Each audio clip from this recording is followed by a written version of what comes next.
bienvenidos a este tema 2 que es el proceso contable. Soy el maestro Omar Estrada Jiménez. 2.1. En este tema vamos a ver lo que es el concepto y los elementos de la cuenta.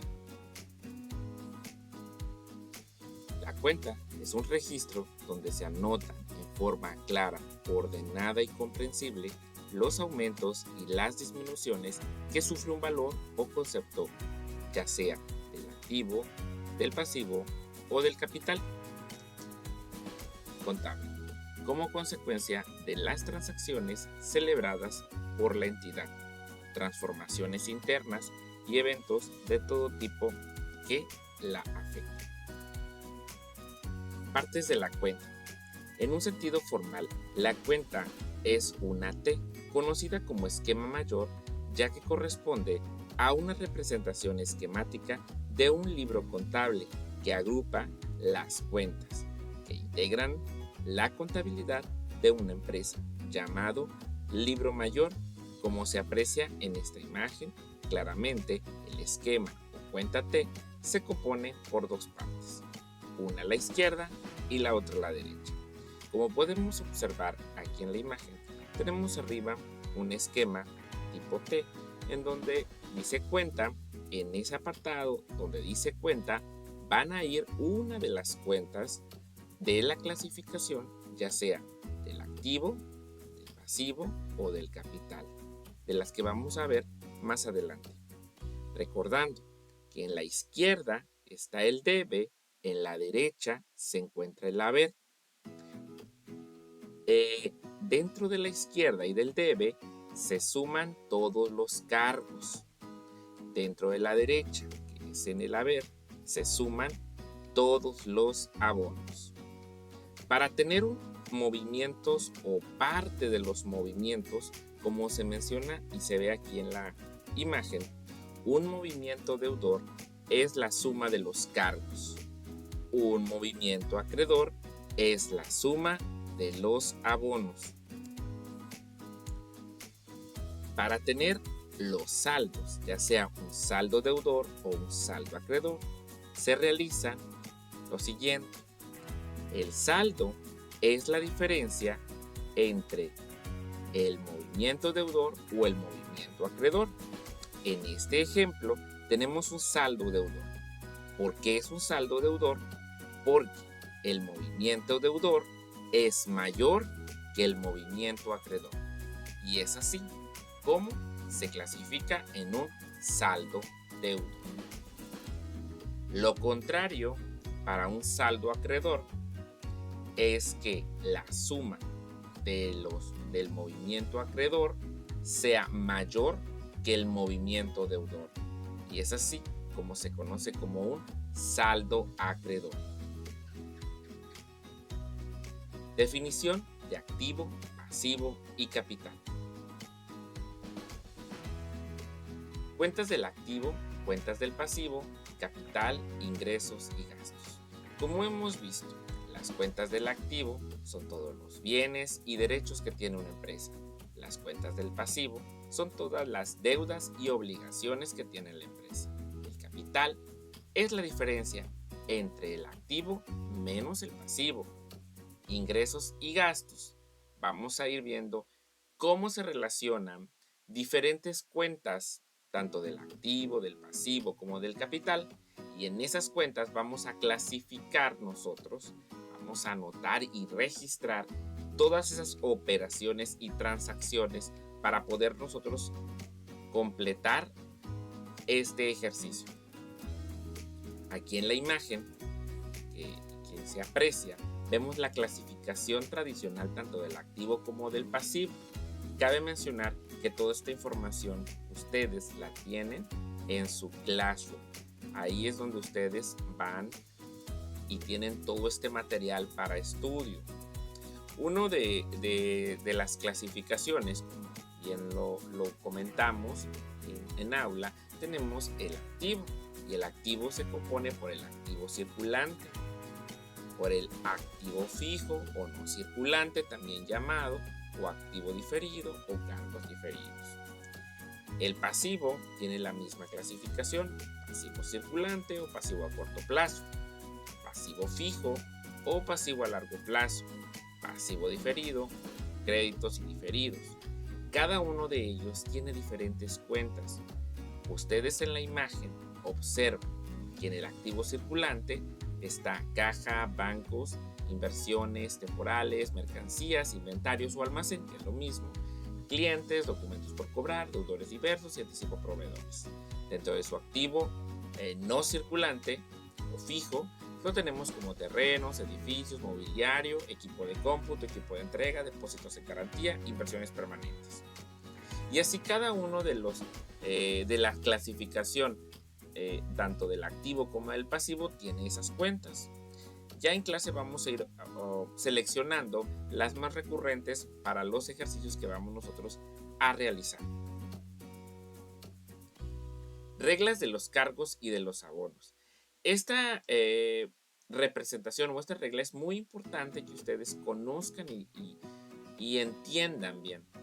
Todas las cuentas del activo en el debe aumentan y en el haber disminuyen. Todas las cuentas del activo en el debe aumentan y en el haber disminuyen. El signo de más y el signo de menos representa tanto el aumento como el signo de más, y en el menos como la disminución. Para las cuentas del pasivo, en el debe disminuyen y en el haber aumentan. Para el capital, que se mueve un poco, en el debe disminuyen y en el haber aumentan. Catálogo de cuentas. Aquí en este catálogo de cuentas nosotros vamos a identificar cada una de la clasificación de las cuentas, como bien lo dice, dentro del activo, del pasivo y del capital. Vamos a conocer un poco más a fondo en su antología, que ya está en el material, que está en su plataforma, para que ustedes puedan tanto descargar, analizar, revisar cuáles son este catálogo de cuentas que lo compone estos tres aspectos: del activo, del pasivo y del capital. Es importante que ustedes determinen, analicen cada una de esas cuentas en ese catálogo en base a las transacciones que se hacen dentro de una organización. Y es así como ustedes van a poder clasificar dentro de la contabilidad todos esos ingresos y gastos que vamos a ir viendo a lo largo de este curso. Otro punto importante es la teoría de la partida doble y la ecuación contable. La mayor aportación fue del fray Lucas Pacioli a la contabilidad financiera. Fue que recopiló los usos y costumbres de los comerciantes de dos ciudades, que fue Génova y Venecia, en su libro Suma, publicado en 1494, donde trata de la contabilidad por partida doble, además de otras valiosas contribuciones. Según el postulado de dualidad económica, establece que el activo es igual a pasivo más capital. Y aquí vemos un claro ejemplo. Es decir, que los recursos de que dispone la entidad para la realización de sus fines proceden de fuentes externas e internas, y que las operaciones de la contabilidad cuantifica y se registran por medio de la teoría de la partida doble, mediante cargos y abonos que representados en aumentos y disminuciones del activo, del pasivo y capital contable. Aquí, retomando ciertos puntos, la idea clave es utilizar la teoría de la partida doble. A todos cargos hay un abono. Sí. Ahora bien, ¿se cumple siempre dicha igualdad?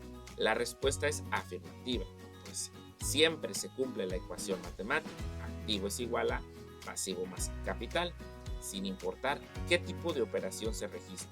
Siempre se cumple la igualdad. es decir, la dualidad económica que, por ello, es una ley universal. En esta imagen vemos claramente, se menciona la causa y el efecto, y eso es un equilibrio de la teoría causa y efecto que también se retoma aunado a la teoría de la partida doble. Toda causa debe tener un efecto, igual todo cargo debe tener un abono. Para ello, observé el hecho de que al registrar operaciones por partida doble, se hace uso de cargos y abonos, es decir, de la parte izquierda y derecha de la cuenta, el debe y el haber, y tomando en consideración que las cuentas del activo son de naturaleza deudora, aumentan cargando y disminuyen abonando. Sus aumentos se registran mediante cargos en la parte izquierda del debe y las disminuciones mediante abonos en la parte derecha, el haber. Y que las cuentas del pasivo y del capital son cuentas de naturaleza acreedora, esto es, aumentan abonando y disminuyen cargando, por lo cual sus aumentos se registran mediante abonos en la parte derecha, el haber, y las disminuciones mediante cargos en la parte izquierda, el debe. Todo esto representa la fórmula de la dualidad económica, que es activo es igual a pasivo más capital. Lo cual indica que, y aquí está en esta imagen representada, el activo, todas las cuentas del activo en el lado del debe se cargan, en el lado del haber se abona, ¿sí? Ahí están viendo un más y un menos. Entonces, todas las cuentas del activo aumentan cargando, ¿sí? En la parte izquierda y en la parte derecha disminuyen abonando. A diferencia del pasivo que tenemos en el lado del debe, disminuyen cargando y aumentan abonando en el haber. El capital es la misma situación. Disminuyen cargando y aumentan abonando. Esta es una regla de la teoría de la partida doble. Entonces es importante que revisen el material y se den el tiempo para identificar, analizar e interpretar este tipo de dualidad. Reglas de la partida doble. Primera regla, bien se menciona, se tiene que cargar cuando aumenta el activo. La segunda regla es se tiene que cargar cuando disminuye el pasivo. Y tercera regla, se tiene que cargar cuando disminuye el capital. Es muy importante que cada uno de estos puntos se analice, se interprete para poder realizar los ejercicios y que ustedes no tengan ningún inconveniente o alguna duda. Registros contables. En base a lo que ya hemos hecho, vamos a ver qué tipo de registros yo voy a realizar de acuerdo a las indicaciones que el docente dicte en la clase. Uno de estos registros es el libro diario, en el que se registran todas esas operaciones que la empresa realiza día a día. Estos registros se denominan asientos y se realizan en orden cronológico, o sea, en orden diario, de acuerdo a las fechas establecidas. Esto lo indica el Código de Comercio en su artículo 45. Expresa que el libro diario se asciende día por día y según se vayan efectuando las operaciones, para tener todo en orden. Las cuentas T. Después del libro diario, pasamos a hacer las cuentas T en base a lo que el libro diario proporciona. Y por último tenemos la balanza de comprobación. La dualidad económica persiste en los ejemplos resueltos para comprobar las reglas del cargo y del abono, así como la partida doble. Bueno, jóvenes, esto ha sido todo de manera muy general. Este tema que son registros contables. Ya más adelante vamos a ir analizando cada una de estas ecuaciones de estos registros para que ustedes puedan entender en clase. Si se requieren alguna u otro video o asesoría, se realiza con gusto. De mi parte es todo y nos vemos en el siguiente tema. Hasta la próxima.